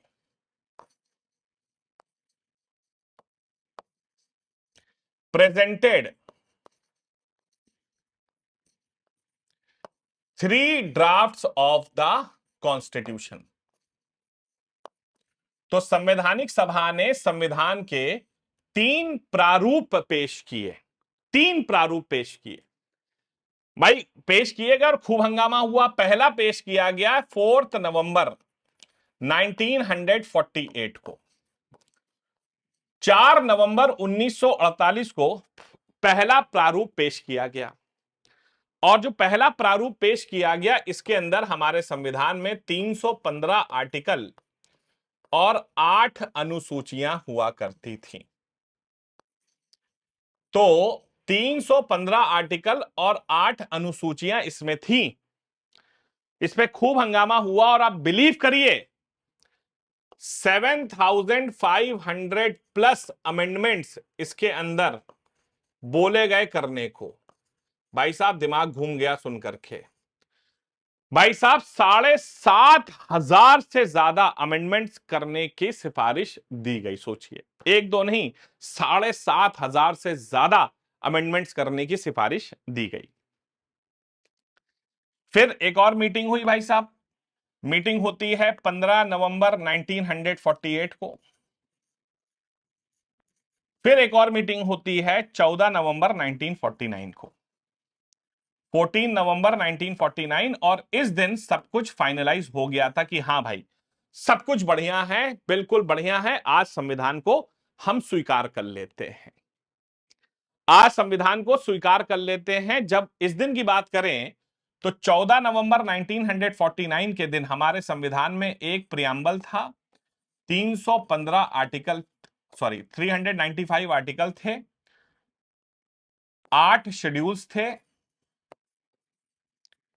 और 22 पार्ट्स हुआ करते थे। तो संविधान में एक प्रियम्बल, 395 आर्टिकल, 8 अनुसूचियां और 22 भाग थे। लेकिन अचानक एक डेट याद आ गई, अचानक एक डेट याद आ गई और वो डेट थी 26/11/1929 की, ऐतिहासिक दिन। 26/11/1929 का ऐतिहासिक दिन। जी हां, हमारे देश में ये एक बड़ा ऐतिहासिक दिन है लाहौर में। 26 नवंबर 1929 को लाहौर में पंडित जवाहरलाल नेहरू साहब ने सबसे पहले अंग्रेजों के सामने पूर्ण स्वराज की मांग की थी। और इसीलिए हमारे देश में 26 तारीख को बहुत लकी माना जाता है, क्योंकि पहली बार पूर्ण स्वराज की मांग हुई थी। तो हम संविधान चाहते तो 14 नवंबर को स्वीकार कर सकते थे, लेकिन हमने 26/11/1949 को हमारा कॉन्स्टिट्यूशन जो था उसे एडॉप्ट किया।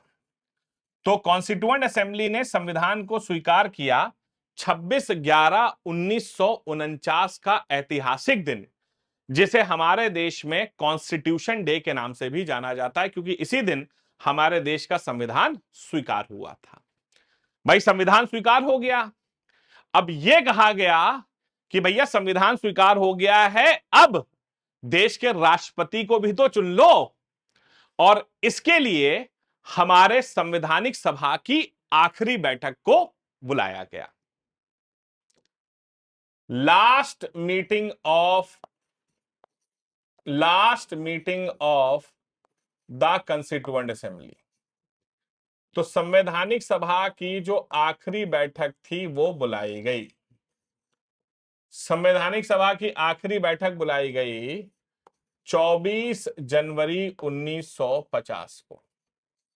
24 जनवरी 1950 को आखिरी बैठक बुलाई गई, और इस दिन बिना किसी आरोप के, बिना किसी परेशानी के डॉक्टर राजेंद्र प्रसाद साहब हमारे देश के राष्ट्रपति चुन लिए गए।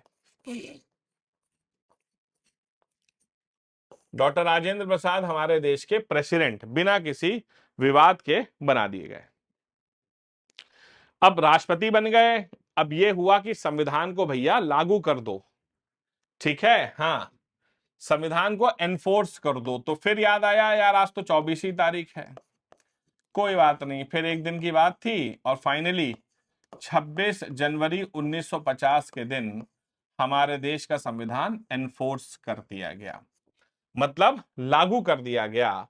और यही वो दिन था हमारे देश में जिसे रिपब्लिक डे ऑफ इंडिया के रूप में मनाया जाता है। रिपब्लिक डे ऑफ इंडिया के रूप में मनाया जाता है। तो रिपब्लिक डे ऑफ इंडिया के रूप में यही वो दिन है जो 26/1/1950 को हमारा संविधान एनफोर्स हो गया। आप चाहते तो 24 जनवरी को भी कर सकते थे। अब कुछ टेक्निकलिटीज की अगर हम बात करें तो हमारा संविधान बनने में क्या क्या हुआ, तो अगर हम बात करते हैं तो लिख लो बच्चों, it took 2 years 11 months 18 days, 2 साल 11 महीने और 18 दिन लगे संविधान बनने में। 2 साल 11 महीने 18 दिन, total 11 sessions, total constituent assembly के 11 सेशंस हुए और टोटल कॉस्ट अगर हम बात करें तो 63,96,हजार रुपए टोटल खर्चा हुआ। 63,96,हजार रुपए खर्चा हुआ, 11 सेशन हुए, 2 साल 11 महीने और 18 दिन लगे, तो हमारा संविधान बनकर तैयार हुआ। इतना समय लगा, इतना पैसा लगा, 2 साल 11 महीने 18 दिन, टोटल 11 सेशंस और 63,96,हजार रुपए उस जमाने के।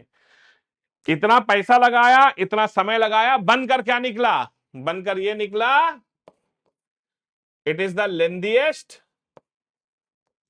It is the lengthiest and the bulkiest written constitution in the history of the world. दुनिया के इतिहास में सबसे लेंथीएस्ट और बल्किएस्ट रिटन कॉन्स्टिट्यूशन है, जिसके अंदर 395 आर्टिकल हैं, 25 पार्ट्स हैं, 12 शेड्यूल्स हैं, 12 शेड्यूल्स हैं और आज की तारीख में 100+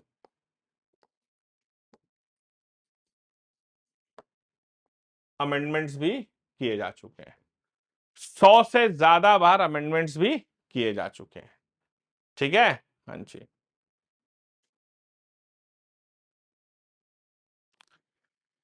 इसको थोड़ा सा चेंज कर लीजिएगा।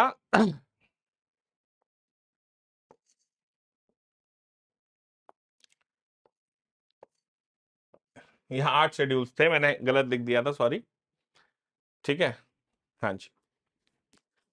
तो 395 आर्टिकल्स, 25 पार्ट्स, 12 शेड्यूल और 100+ अमेंडमेंट्स आज की तारीख में हैं, ठीक है, हाँ जी, ये बहुत ही इंपॉर्टेंट है। क्लियर बच्चों? हाँ जी। अब आप लोग मुझसे कहेंगे सर ये बताओ, सारी रामायण तो हो गई खत्म, हमारे प्रभु श्री राम कहां हैं? मतलब सर आपने सारी बात तो कर ली, लेकिन हमारे डॉक्टर बी.आर. अंबेडकर साहब कहां हैं? भाई डॉक्टर बी.आर. अंबेडकर साहब एक बड़ा इंपॉर्टेंट काम कर रहे थे, वो संविधान की ड्राफ्टिंग कमेटी में बैठे हुए थे, वो संविधान की ड्राफ्टिंग कमेटी में थे। भाई संवैधानिक मेकर्स ने संविधान क्या है बहुत ही प्लेन लिखा हुआ था। अब आपने कहा कि एबॉलिशन ऑफ अनटचेबिलिटी, भाई देश में छुआछूत नहीं होगी, लेकिन अगर कोई छुआछूत कर रहा है तो उसके ऊपर क्या कार्रवाई होगी, इस पर भी तो कानून बनाना पड़ेगा। यही सब डॉक्टर बी.आर. अंबेडकर कर रहे थे। तो डॉक्टर बी.आर. अंबेडकर बहुत ही बड़ा काम कर रहे थे। Doctor B. Ambedkar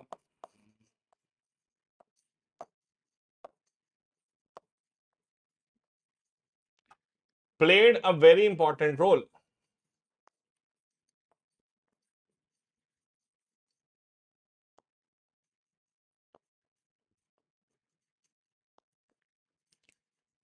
and he was chairman of drafting committee. तो वो जो थे वो चेयरमैन ऑफ ड्राफ्टिंग कमिटी के चेयरमैन थे। यही वो कमिटी है जो सबसे इंपॉर्टेंट कमिटी थी। He was the chairman of the drafting committee. Drafting committee के चेयरमैन थे हमारे डॉक्टर बी आर अम्बेडकर साहब। ये वो कमिटी थी बच्चों जिसे कब बनाया गया था, आपको मालूम है? ड्राफ्टिंग कमिटी हमारे देश में कब बनाई गई थी? इसे हमारे देश में बनाया गया था, बताओ जल्दी से। ड्राफ्टिंग कमिटी हमारे देश में कब बनाई गई थी? फास्ट 29 अगस्त 1947 को। जी हां, लिख लीजिए। ड्राफ्टिंग कमिटी हमारे देश में बनाई गई थी 29 अगस्त 1947 के दिन, और डॉक्टर बी आर अम्बेडकर इसी कमिटी के चेयरमैन थे। इसीलिए डॉक्टर बी आर अम्बेडकर को फादर ऑफ इंडियन कॉन्स्टिट्यूशन, इसीलिए इन्हें फादर ऑफ इंडियन कॉन्स्टिट्यूशन, या हम इन्हें मॉडर्न मनु भी कहते हैं। भाई साहब, एक मनु साहब थे प्राचीन समय में, जिन्होंने प्राचीन समय का इतिहास लिखा था, कानून लिखा था, जिसे मनुस्मृति कहते हैं। अब डॉक्टर बी आर अम्बेडकर ने क्योंकि प्रेजेंट डे कॉन्स्टिट्यूशन लिखा था, इसीलिए इन्हें मॉडर्न मनु के नाम से भी जाना जाता है। तो उन्होंने बेटा प्राचीन समय का संविधान लिखा था, मनुस्मृति, और अंबेडकर साहब ने प्रेजेंट डे कॉन्स्टिट्यूशन लिखा था, इसीलिए इन्हें मॉडर्न मनु भी कहते हैं। ड्राफ्टिंग कमिटी के मेंबर्स एग्जाम में पूछे जाते हैं। अगर ड्राफ्टिंग कमिटी की बात करें तो सबसे पहले थे इसमें doctor B R Ambedkar. B R Ambedkar साहब इस कमिटी के सबसे पहले व्यक्ति थे जो कि चेयरमैन थे। टोटल 7 लोग हुआ करते थे ड्राफ्टिंग कमिटी में। डॉक्टर बी आर अम्बेडकर सबसे पहले थे। दूसरे नंबर पे Alladi Krishnaswami Ayyar. Alladi Krishnaswami Ayyar. N Gopal Swami.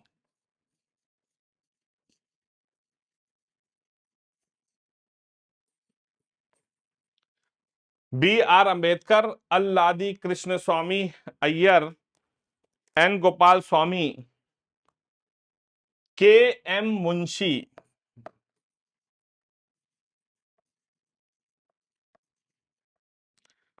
Syed Mohammad Saadulla,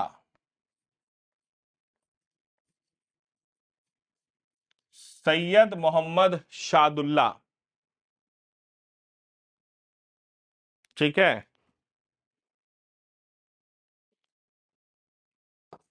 B L Mitter, B L Mitter. ये बेटा क्या हो गया था, ये बहुत बीमार हो गए थे, ही वॉज इल। तो इनको रिप्लेस किया था एन माधवा राव। एन माधव राव ने इन्हें रिप्लेस कर दिया था। और 7वें नंबर पे थे डीपी खैतान साहब।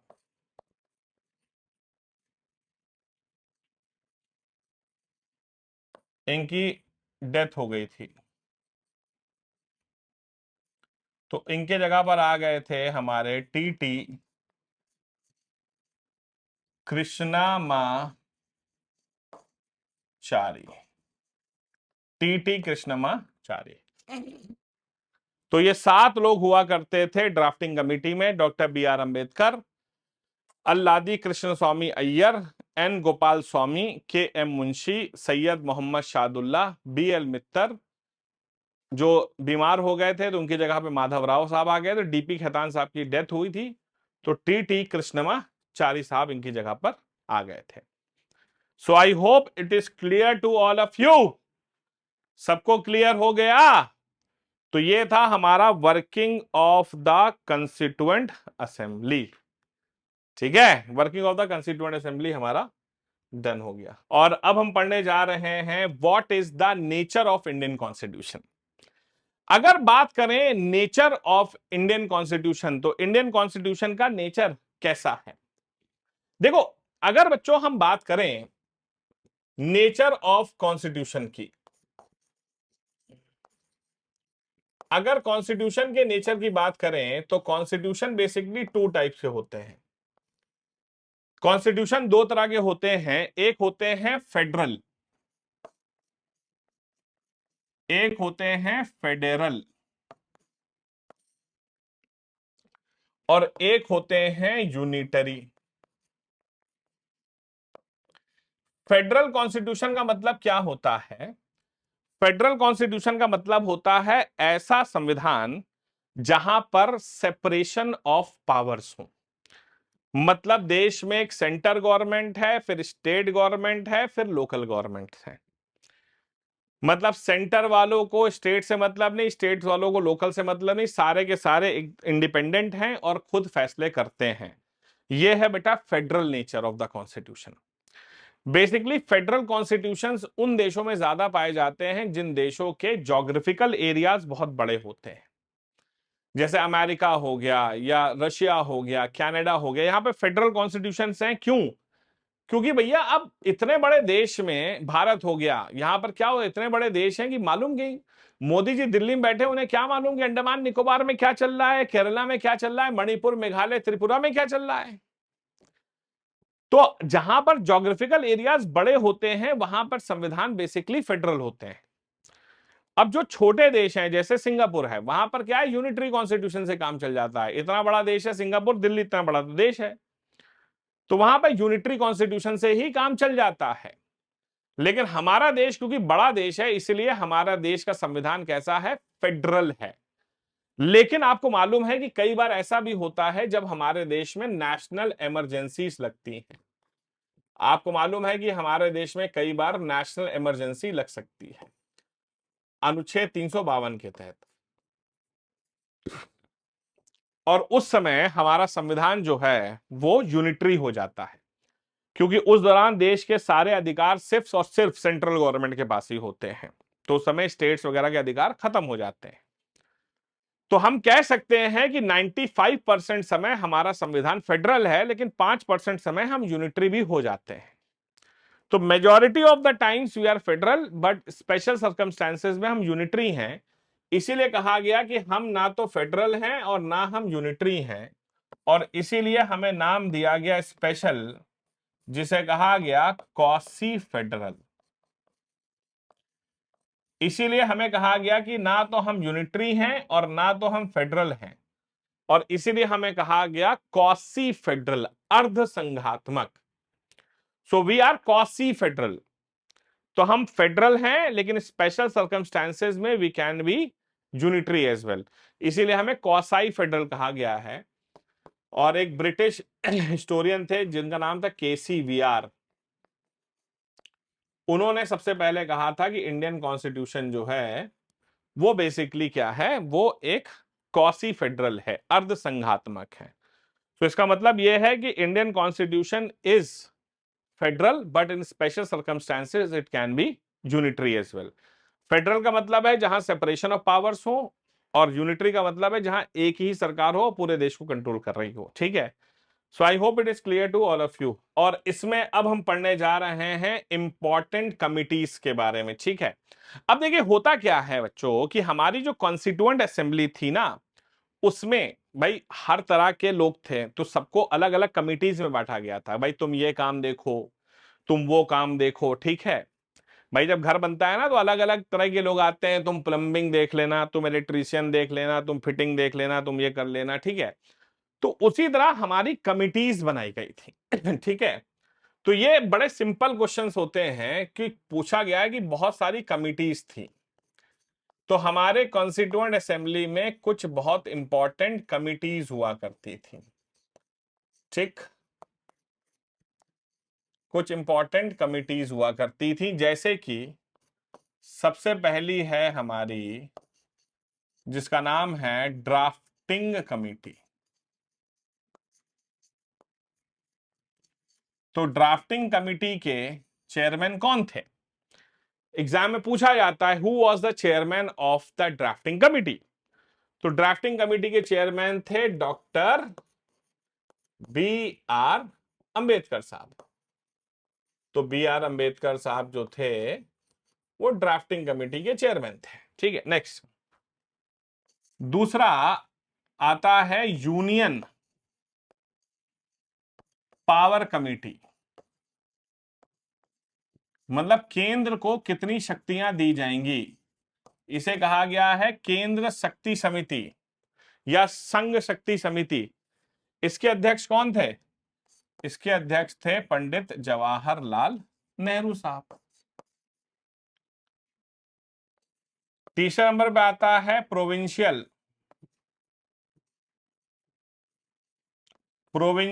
Power committee. तो जो प्रोविंशियल पावर कमेटी थी उसके चेयरमैन कौन थे? प्रोविंशियल पावर कमेटी के जो चेयरमैन थे वो थे सरदार पटेल साहब, सरदार वल्लभ भाई पटेल साहब। नेक्स्ट चौथी कमेटी बताइए। यूनियन पावर हो गया, union constitution committee. Union constitution committee. तो यूनियन कॉन्स्टिट्यूशन कमेटी भी हुआ करती थी जिसके चेयरमैन हुआ करते थे पंडित जवाहरलाल नेहरू। नेक्स्ट हुआ करती थी हमारी रूल्स कमेटी।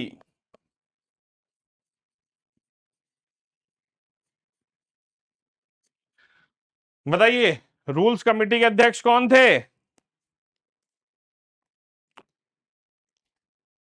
हाँ जी,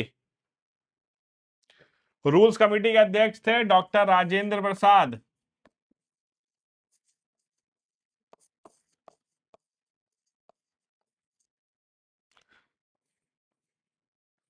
स्टीयरिंग कमेटी,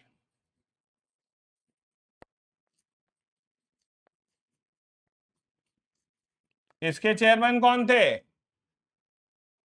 जल्दी बताइए।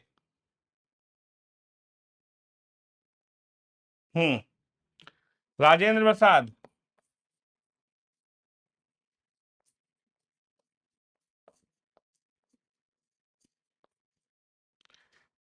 स्टेट कमेटी,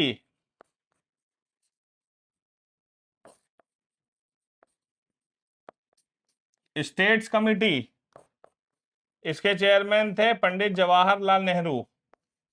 ये कमेटी बनाई गई थी ताकि हम नेगोशिएट कर सकें स्टेट्स के साथ। ठीक है, फटाफट लिखते रहिए।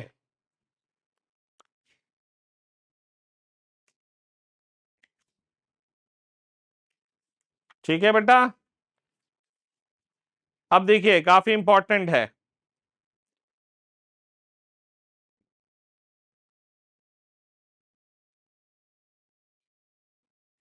हम्म अब आती है यहां पर नेक्स्ट, इसके बाद लिख लीजिए अब कितनी हो गई हमारी, 7। अब देखिए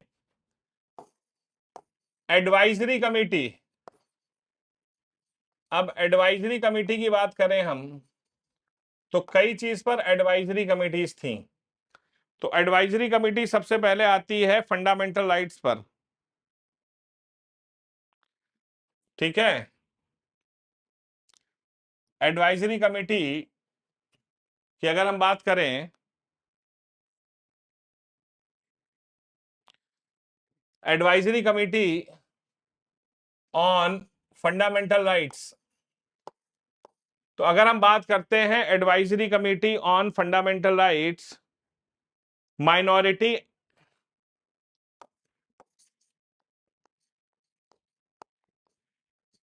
ट्राइबल और एक्सक्लूडेड एरियाज, तो इसके अध्यक्ष हुआ करते थे सरदार पटेल। तो advisory committee on fundamental rights, minority tribal and excluded areas,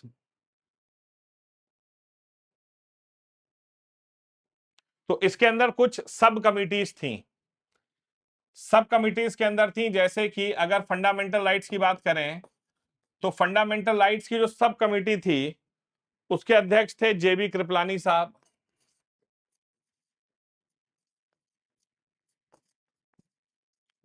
जेबी कृपलानी साहब उसके अध्यक्ष थे।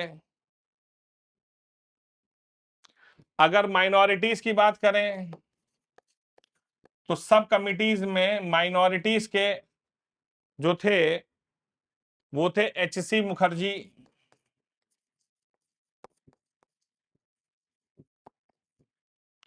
अगर हम बात करें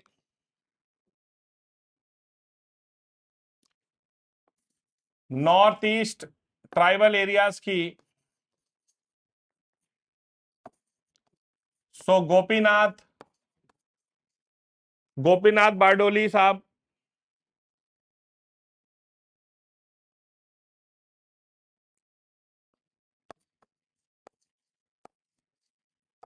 गोपीनाथ बारडोलाई साहब, जिन्हें लोकप्रिय गोपीनाथ बारडोली भी कहते हैं। और एक्सक्लूडेड एरियाज जो थे, एक्सक्लूडेड एरियाज के एवी ठक्कर साहब।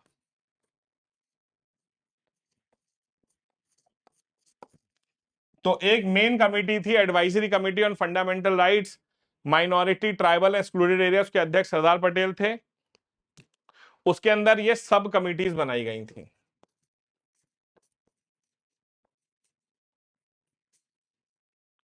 उसके अंदर क्या किया गया था, ये सब कमिटीज बनाई गई थी। क्लियर है?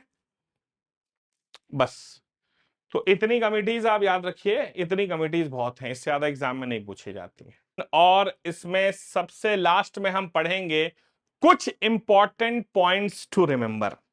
कुछ ऐसे पॉइंट्स हैं जो आपको याद होने चाहिए इस पूरी कहानी के अंत में। ठीक है, देखिए सबसे पहला पॉइंट ये है आपसे, पहला point, the constituent assembly, the constituent assembly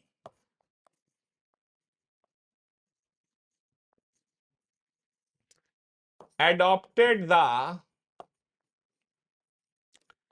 national anthem on। भाई सबसे पहला चीज यह है कि संवैधानिक सभा ने हमारे देश के नेशनल एंथम जन गण मन, जिसे रविंद्रनाथ टैगोर साहब ने लिखा था, वो कब स्वीकार हुआ था? तो उसे स्वीकार किया गया था 24 जनवरी 1950 को, जो लास्ट मीटिंग हुई थी ना। हाँ जी, last meeting of the constituent assembly में नेशनल एंथम को स्वीकार किया गया। ठीक है, नेक्स्ट। ठीक है, दूसरा point, the constituent assembly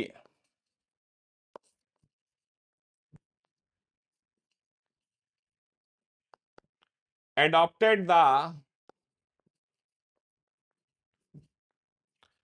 national song on, national song 24 January 1950।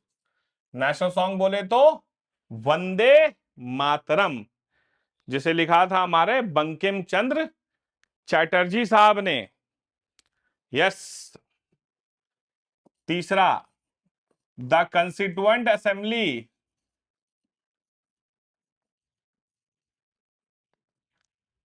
adopted the national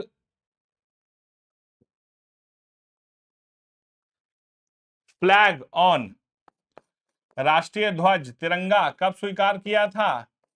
22 जुलाई 1947 को। 22 जुलाई 1947 को हमारा तिरंगा स्वीकार हुआ था।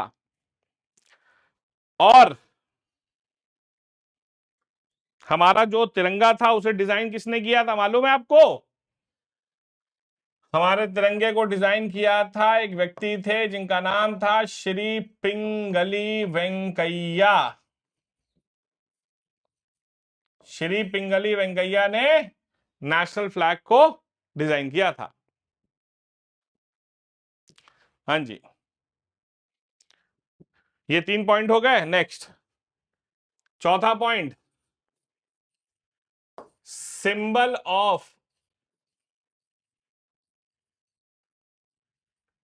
कॉन्स्टिट्यूएंट असेंबली, हमारी जो संवैधानिक सभा थी उसकी सिंबल क्या था? तो उसका सिंबल था एलिफेंट, हाथी। हाँ जी, वो उसका सिंबल था। Total words in Indian constitution, भारतीय संविधान में टोटल कितने शब्द थे? 1,17,369 शब्द हैं टोटल, याद रखने वाली बात है। प्रॉब्लम ये थी कि हमारे जो संवैधानिक मेकर्स थे उनकी हैंडराइटिंग बहुत खराब थी, तो कैलीग्राफर्स बुलाए गए थे जिनकी खूबसूरत हैंडराइटिंग हो, ताकि मोतियों जैसे शब्दों में कैलीग्राफरी करके लिखा जाए। तो इंग्लिश कैलीग्राफर जो थे वो थे श्री प्रेम बिहारी रायज़दा, श्री प्रेम बिहारी रायज़दा। और हिंदी कैलीग्राफर हुआ करते थे श्री गोपाल वसंत कृष्ण वैद्य, श्री वसंत कृष्णा वैद्य। ये हिंदी कैलीग्राफर थे जिनकी खूबसूरत हैंडराइटिंग थी। इसके अलावा एक व्यक्ति जो बुलाए गए थे वो ब्यूटिफिकेशन के लिए, खूबसूरत पेंटिंग बनाने के लिए, ब्यूटिफिकेशन के लिए बुलाए गए थे श्री नंदलाल बोस, नंदलाल बोस, जिन्होंने बहुत खूबसूरत पेंटिंग्स बनाई हैं। आप कभी डीपीएसपी का चैप्टर खोलिएगा तो डीपीएसपी में क्या है, सरकार को उपदेश दिए गए, उसी तरह वो भगवान श्री कृष्ण अर्जुन को उपदेश दे रहे, महाभारत वाला सीन वो बनाया हुआ है वहां पर उन्होंने। यस, तो इस तरह से बड़े खूबसूरत उन्होंने कुछ चीजें बनाई हैं। तो ब्यूटिफिकेशन की चीजें नंदलाल बोस साहब ने बनाई थी। सो ये हो गया भाई हमारे कुछ पॉइंट्स टू रिमेंबर जो आपको याद रखने थे। और इसके साथ ही साथ ये जो टॉपिक है making of the Indian constitution, ये पूरी तरह से खत्म हो गया। अगर कोई डाउट हो तो आप लोग कमेंट बॉक्स में जरूर डालिएगा। It was indeed a great pleasure teaching you all. Have a nice day. जय हिंद, जय भारत एंड वंदे मातरम।